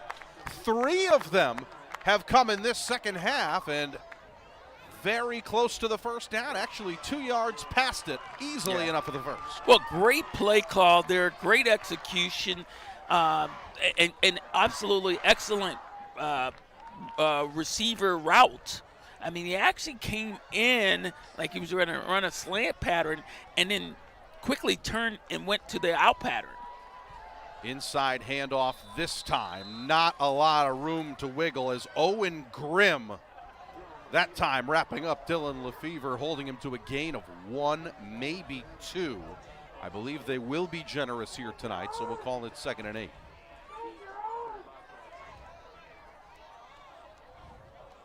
Big difference here, Lou, as you see that quick play, that quickly to the line, trying to go a little no huddle earlier that resulted in the leading score. They're going a lot slower now. Well, and I think that was effective for them, and I don't know why they want to get away from it, because it really did give their offense an opportunity to kind of get into this quick offensive movement, and didn't give the Solon Spartans an opportunity to really kind of get themselves settled and set. So now that they're going to a little bit slower pace, you can see this defense gets a chance to get their calls in, make some adjustments, et cetera, and they're not making as much offensive production as they had during that speed offensive set. Well, in that time, Grant Wilson holding on to Carson Nolan for dear life, holding him to a gain of nothing. 3rd and 8, under 10 minutes to go. They hand it off again to Lefevre. Lefevre fighting forward to the 40-yard line and not getting any further. It's a gain of 2. It will bring up 4th and 6. And right now, the punting units are coming on with no hesitation from both teams. Well, and you saw there what Solon did is they shot both of those linebackers in there. So they shot it through there with a blitz, which really disrupted what they wanted to do in the backfield, and certainly was able to make a big stop there on that particular offensive series. About 9 minutes to go in this game. Punt returned by Regeniter, who just goes out of bounds right about the 25-yard line. That's where Solon will take over. 9:01. That's all that's left here. Solon unbeaten so far this year on the road. They've had some tough games here, Lou. They're in another one here tonight. Yeah, these are always tough battles, and it's not done until the end. So certainly Solon's gotta. I'd love to see them just start to use their long ball a little bit more. They had a couple opportunities earlier, but that's where they've had a lot of success. Here comes a handoff. They're going to keep it up the middle, fighting forward desperately, trying to find space that time, giving it off to Cole Carney again, or check that, it's Einar Staker. And Staker getting only 1 yard there. It's 2nd and 9. But now you see Solon starting to come to the line a little bit quicker. 3 wide receivers to the top of your screen. They set up a screen out there. Maddox Kelly with the catch and has a little bit of room to run. Up past the 30 to about the 33-yard line, 2 yards shy of the first down. Yeah, and this is what they look. This is what they look to do. In terms of what they've done really nicely, at least tonight, is they've been able to kind of settle things down, kind of get into the rhythm. But that quick outside play or some of those slant patterns that they've been running have been huge for them in the first quarter or first half. But they've gotten away from them. We'll see if they go back to it again. Big situation here. Again with this 4 wide receiver look. Bell takes the low snap, throwing over the middle. That ball is caught. Really well done and hanging onto it and refusing to let go. Tremendous play that time as they find the receiver in Carson Regeniter. Yeah. And it's enough for the first down up to the 43-yard line. Yeah, that's a flag on the play right there. And looks to be in the secondary as well. Probably face match, yeah. And that is going to make things even worse. So Solon, the last thing you want to do is help them, and that gives them an extra 15 yards, and they are now freely into Benton territory. Give credit to Regeniter there, coming up with his 4th catch tonight. Here we go, 1st and 10 from the Benton 42-yard line. Bell, pump fake, throwing deep down the far sideline, has Kelly! Yeah, Maddox Kelly, he got it! Yeah, that's his guy. He's gone to him several times tonight, but he's gone up and gotten the ball for him. And I love this guy in terms of his tenacity. He's not a real big, tall guy, but he goes up and makes plays, man. Check this out. Step back, just a double pump there. And he just goes up and gets the ball at his highest point. Flag is thrown before the 1st and 10 snap from the 15-yard line. The signal is encroachment and offsides. So they'll move things up to the 10-yard line, Lou. What a gain that was. Yeah. Yeah, and if you're So here we go again. 4 wide receivers. It's 1st and 5. Clock running. 7:20 remaining. Bell looking far side. That ball caught again. Maddox Kelly. Kelly spinning away and down around the 1. The 8th catch of the night, Lou, for Kelly. Yeah, Kelly has been hot tonight, man. I told you he's a guy that's not a very big guy. He's a sophomore, actually. Plays the defensive back position and the wide receiver position, but he's been the go-to guy for Solon tonight on the passing game. Chance for Solon to take the lead. 1st and goal from the 1, up the middle and wrapped up with nowhere to go this time. They tried to keep it up the middle one more time, sticking with their big back and Einer Staker, but heading in the wrong direction. It's a loss of about 3, Lou. Yeah. Well, and you know, they kept trying to run the football. They keep trying to run the football up through this middle. And I'll tell you, this Bobcat defense of line has just done an amazing job against the run. 6:30 to go. Bell going to hand it off. Staker again. Staker fighting down to the 2. 3rd and goal from the 2-yard line. You see him run it again? Yeah, I see them running the football again, but I also see them on the outside, you know, either faking it up the middle or potentially running something out on the perimeter, maybe that quarterback sneak kind of route that they run in the first half. 6 minutes to go. They will keep it. Staker fighting, can't get there. Wrapped around right at the original line of scrimmage. 4th and goal from the 2. This very well could be the game. Yeah. Well, you'll see there, this is where if you're Benton, you gotta put your claws into the turf there. Try to get some penetration into that backfield. If you're the Spartans tonight, I think you gotta go over the top or take a timeout. Yeah, Solon will take some extra time to talk about it with 5:16 remaining in quarter 4. Here we go.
Five minutes, 16 seconds.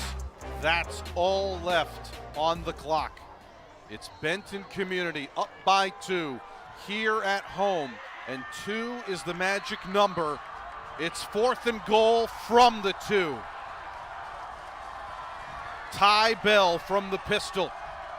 They're going to hand it off up the middle, fighting forward, spinning away, and still 1 yard short. It's the first time they gave it to Eddie Johnson tonight, and he can't get there. No. And that tells you the kind of resilience that we'll take another look at it, that this Bobcat team has played with all night long. They're trying to go up the middle into that tough defensive line, figuring that they can find a crease or get a crease, and certainly they couldn't get any. So great job there by the Bobcats. Certainly not out of trouble yet. Everyone will run their offense from their own end zone here. 2 points would tie it, and a flag is thrown. So we were at the 1 yard line. A false start will put us at the half-yard line. 5:09 remaining And there is literally no room for error here for Benton Community. No, they have to execute here. They're going to try and hand it off up the middle. I don't know if he got out of the end zone. Yes, he did.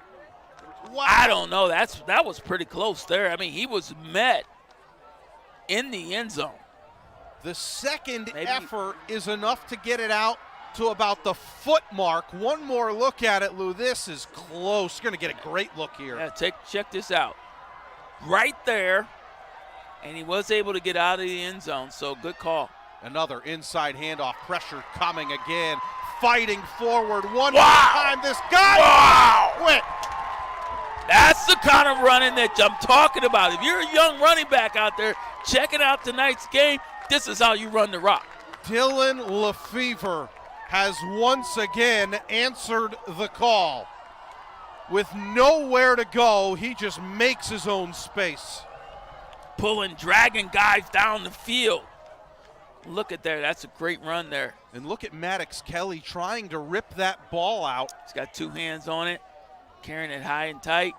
Love it. 4 minutes now to go. Still 3 seconds on the play clock here. Not a lot of time, and they're forced to call timeout.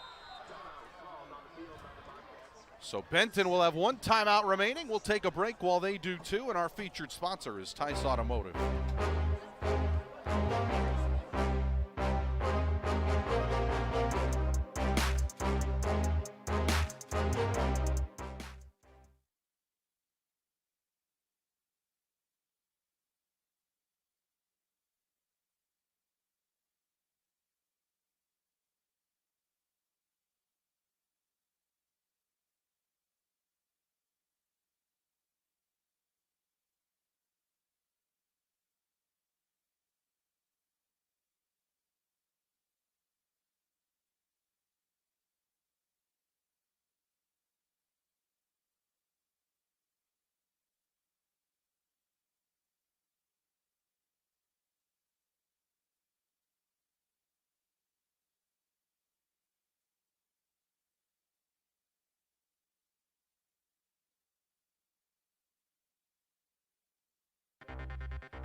As we welcome you back here, the clock continues to run after Owen Einwalter met Carson Nolan in the backfield.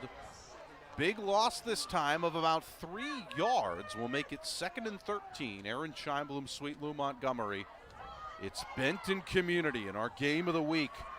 Currently up by 2 against what many believe to be the #1 ranked team in Class 3A, these Solon Spartans, who have come in 5-0, currently in trouble, and Benton with a chance to give them loss #1.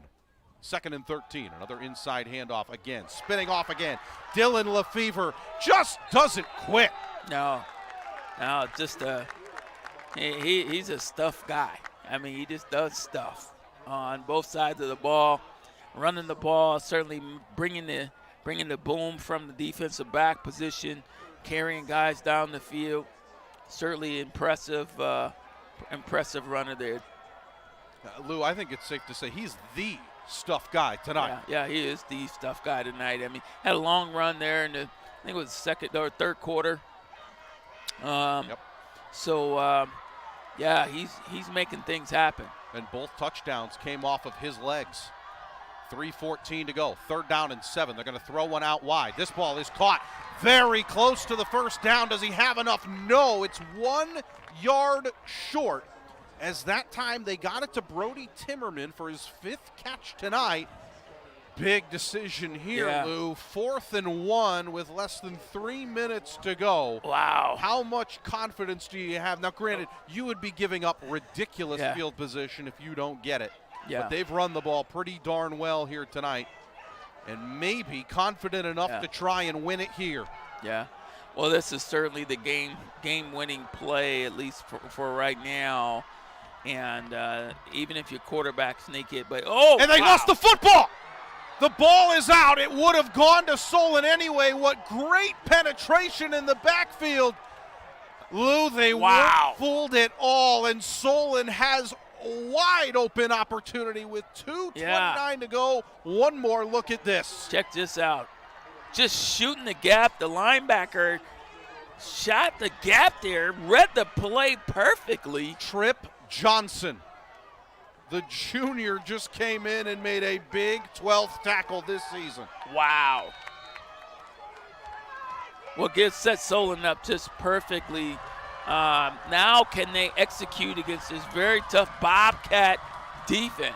26 yards away. They set up a wide receiver screen out wide. It goes off the hands and incomplete. Looking for Regeniter. And it just popped off. We've seen a few drops tonight, Lou. Yeah, it sure has, and which is uncharacteristic of both squads. You'll see Solon going to a little bit more of a speed-up offense, certainly working the clock. 26 yards away from the end zone. They have to get at least 3 points. They set up a nice pass out wide. This one, Regeniter again makes the catch right at the 18-yard line, 2 yards shy of the first down, Lou. How about the confidence to go back to him? Yeah, it really is. Regeniter's doing a really nice job, and went right back to him. That builds that confidence in that receiver. Certainly, you got to have some amnesia when it comes to missteps or plays or missed drop balls and things like that. He gets right back in there, gets some action, catches a big-time play. 1:45 to go. Still a 2-point lead in favor of Benton. But here comes Solon driving, fighting forward. It's Eddie Johnson. Eddie Johnson up the middle. Touchdown. Wow. What a change in momentum. Solon comes back with a big run. Eddie Johnson comes in the game, takes it right up the middle. We'll take another look at it. Boom. Eddie Johnson, that's only his second carry tonight. He came in with nearly 700 yards rushing, and on his 100th carry this season, comes up with an 18-yard touchdown run to put his team up by 4. And it looks like they're going to go for 2, Lou, but a timeout is called by Solon first with 1:36 remaining here in quarter number 4. Well, as both teams get a chance to talk about it, it would potentially make this a 6-point game, forcing Benton to not only have to get a touchdown to tie, but make an extra point to win. We will see with 1:36 here remaining. Well, it gives us a chance to tell you, we want you to help keep kids warm this winter with the KCRG Coats for Kids program. You can find all the information on how to donate coats or funds at KCRG.com. Or how about this? Let's make it even easier for you. Scan the QR code right there on your screen. You can even text to donate. You see it right there, KCRG C4K. Text that message to 44321. And it will get you all the information you need. Always a tremendous initiative they do such a good job with. I don't know anything about what it is they're doing, Lou, where it's basically, if they hit a certain amount of money donated, it leads to something as far as a meteorologist does a weird job. I don't know what that means. Yeah. What does that mean? We need more information. But at the very least, if you want to help someone do a weird job, you saw all the information there. Head over to KCRG.com. Look at the Coats for Kids program. 1:36 here remaining. Solon will try and make this a 6-point lead. They hand it off to Johnson again, and boy, that time untouched. And makes it a 6-point lead. We take a break while the players get ready. 1:36 to go. Solon has the lead.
Minute 36 to go. Benton Community down by 6.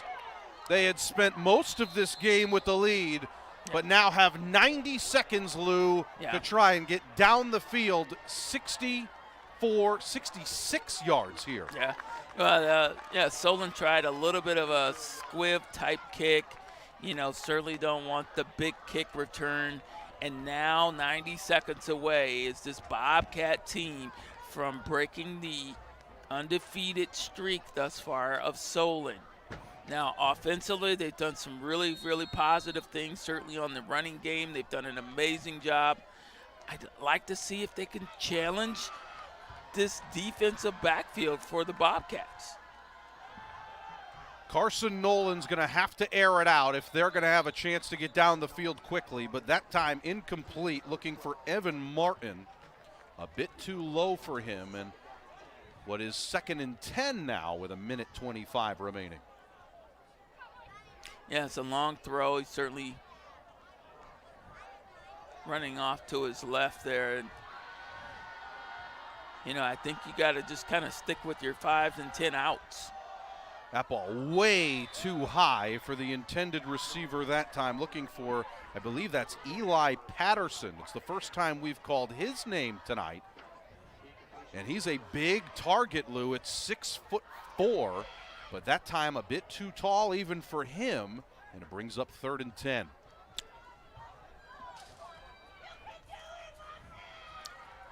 So Benton Community with a chance to come up with a massive drive here at home. Rolling out, Carson Nolan looking deep, throws it deep, has a receiver. The ball is caught down the far sideline. It's Logan Upaw. Yes. We're tied. Wow, what an incredible play. Excellent play calling. Gave his receiver an opportunity to really just run right underneath the ball. We'll take another look at it. It's rolling off to his left and then just puts it right on the money.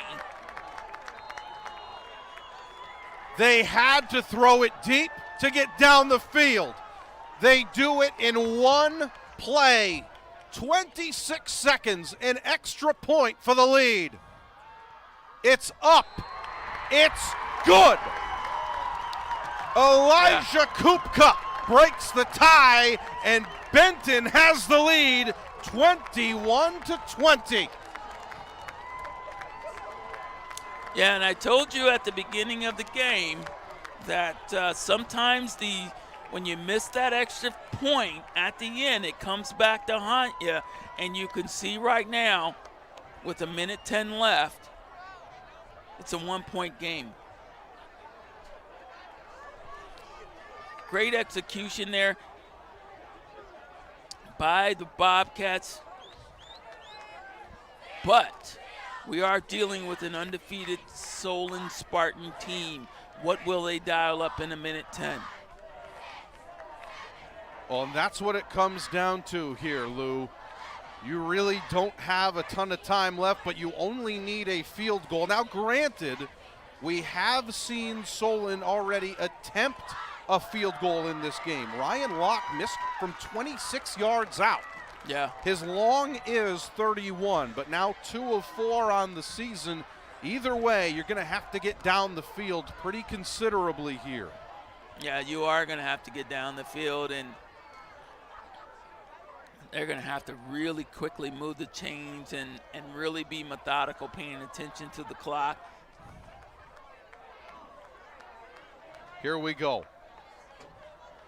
Solon certainly understanding the situation. 70 seconds to work with, that's all. And Benton Community 70 seconds away from ruining a perfect season for the Spartans.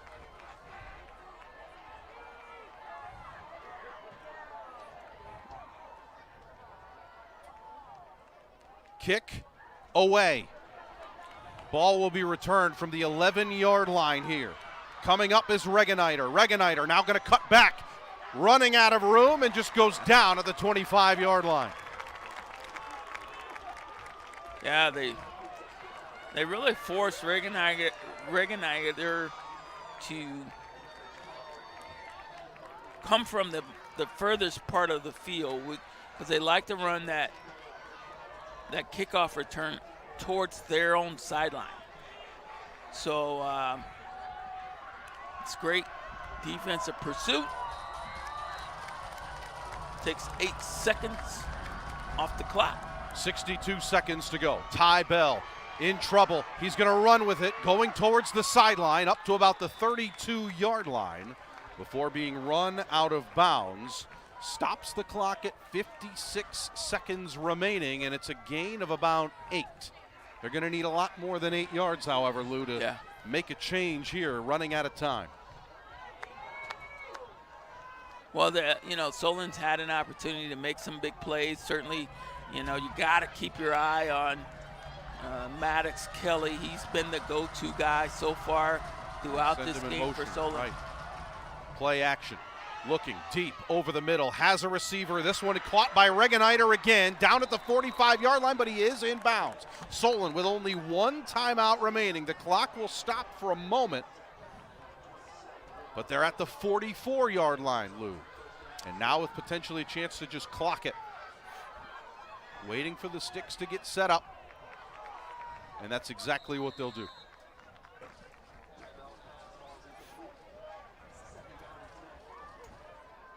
Well, clearly Solon has a little bit of confidence, Lou, in their ability to stretch the field, throw the ball down the field.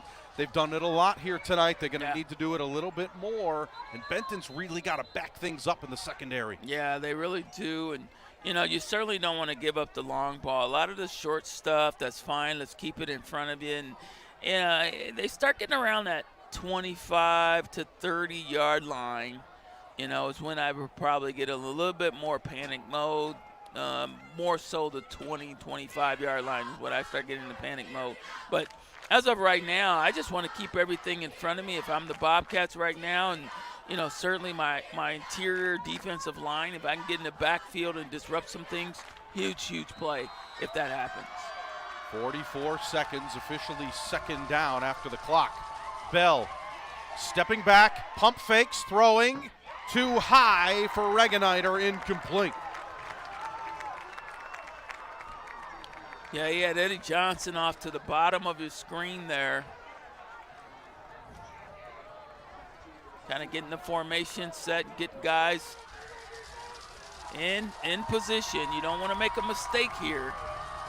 3rd and 10. Got to move quickly. They check down, and it's incomplete.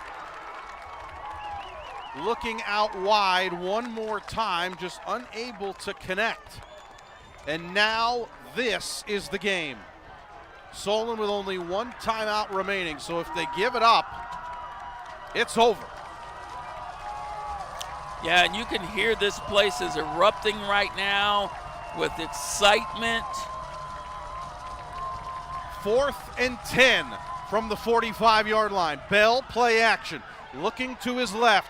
Ty Bell able to get away from pressure, throwing deep, had a man, it's incomplete. Throwing out wide, looking for Eddie Johnson, and it went right through his hands. It's incomplete, and Benton Community will get the win. Yeah, as you can tell from the student section right now, is already preparing to come out onto the field. This is a huge win for Benton Community. Obviously, aside from the rivalry in general, but what a big win that this is, this has been for the Bobcats. And congratulations to both teams for playing a really good, tough-fought football game. If you thought Solon, like many across the state, was the #1 team in 3A,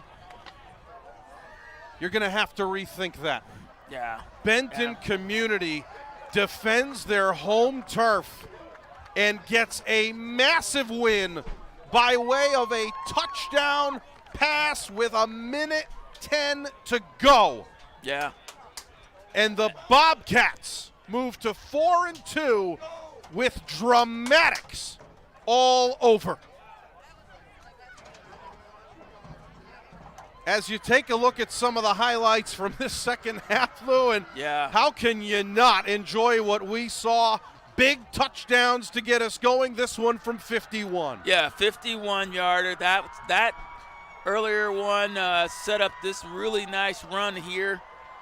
Brings it into the end zone there by Owen Einweiler.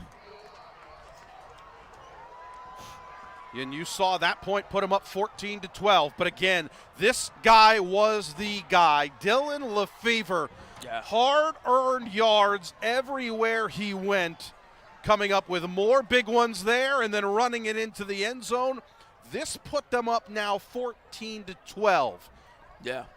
And they did a really nice job of just running tough, and it's one thing to run if you're more of a finesse player, but he was running tough. And here's another look at some huge plays here. Yeah, this was a big catch there, finding the receiver in Maddox Kelly, and that was a really big play at that point. Eventually trying to get it in from 2 yards out, but still 1 yard short was Eddie Johnson. Yeah, that was one of the difference maker plays right there. And there's another one where Solon had yet another opportunity. And that sets up this 18-yard touchdown run, finally getting Johnson involved. This was big. Yeah, huge run up the middle there. Once again, Johnson just doing a really nice job of bouncing off of cats. But let's talk about big. How about from 66 yards away, finding Logan Upaw, and that was for the win. Yeah, Logan was wide open. I think the corner was expecting some help there from the free safety and didn't get it, or at least he got there late. And then here on 4th down, last chance, had to go for it. It just was too hot and incomplete. Solon gets their first loss of the year. They fall to 5-1. You have to believe, Lou, when the rankings come out through the Iowa High School Athletic Association next week, they will still be ranked. But Benton Community deserves the spotlight tonight, getting the win 21-20. Yeah, did a nice job of just playing a complete ball game, and huge win for Benton Community. They certainly, I think statistically, really, I think both teams probably were pretty balanced. They just did it in different ways. But, great shout out to Benton Community for a huge win. Certainly Solon will recover from this loss, but it's certainly detriment to their undefeated season thus far. What a tremendous performance we saw from both teams. Our game of the week here on KCRG 9.2 once again delivers. Lou, your final thoughts on this one? Yeah, I just thought it was an outstanding football game across the board. Very well coached by both programs, just doing an outstanding job. And certainly the atmosphere here is incredible. I mean, they got a tremendous amount of support. I think the game itself was called very well in terms of we had a lot of laundry on the field tonight, but, it was fair. I didn't see anything that wasn't necessarily not as fair. But here's a couple big plays that I think were difference maker, as we talked about all night long. Our guy, Dylan Lefevre, just did an awesome job of running the ball tonight. And, both teams wanted to come in tonight running the football. I think they were successful at doing that. And we saw some big plays in the passing game as well. Absolutely tremendous performance again from both of these teams. Benton Community gets the win. They move to 4-2 by way of a point. 21-20, our final score. For everyone on a camera, what a tremendous job they did, and everyone in the truck, and sweet Lou Montgomery alongside. I'm Aaron Scheinblum. We thank you so much for watching. The O is no mo. Benton Community gets the win.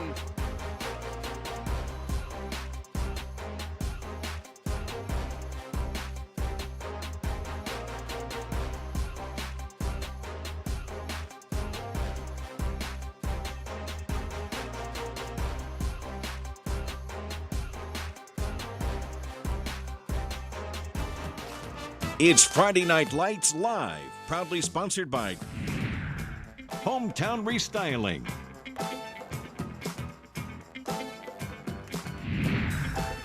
Imon Communications,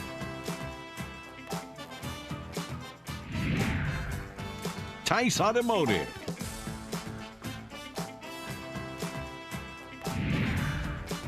Waln Collision Center,